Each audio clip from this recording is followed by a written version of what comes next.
Why do cities even exist in the first place? I mean, it seems like an odd question, but if you consider the logistical nightmare that cities represent, it's a fair one. I mean, with their high rises, restaurants, theaters, bustling commerce, and hundreds of thousands, if not millions of people all living in a relatively small space on the map, cities are often seen as the source of a nation's civilization. But they're not the source of civilization. They're actually a consequence of it. That's what the economist Frederick Bastiat realized when he asked an important question. How does Paris get fed? Because you don't just magically start with culture and commerce suddenly appearing out of nowhere.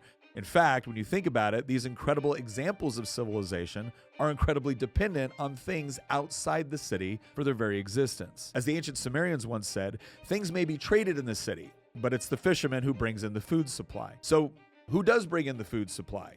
Is it politicians, bureaucrats? Is there a government department that's in charge of making sure the grocery stores are stocked full every morning? No. As Bastiat noted, Paris got fed because thousands of people made it happen all on their own without any government direction. The fisherman brings in the food not because he's mandated to, but because he chooses to.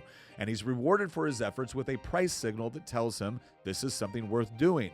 In short, he does it because he gets paid.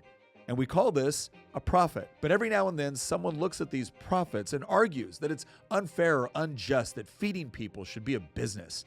It should be a public service. They turn around and elect politicians who claim the government should manage the food supply and guarantee that everyone gets a meal. But Paris wasn't getting fed through central planning, and for good reason. Because when we look at the history of the places where food distribution is centrally planned by politicians and bureaucrats, we see bread lines, ration books, and even famine.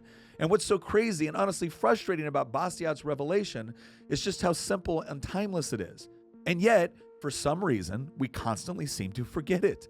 We pass laws, print money, and make sweeping speeches about eliminating poverty and feeding the hungry through government. But no law has ever caught a fish. So the next time a politician tells you the answer is more central planning or more government control, ask them this: who actually feeds the city?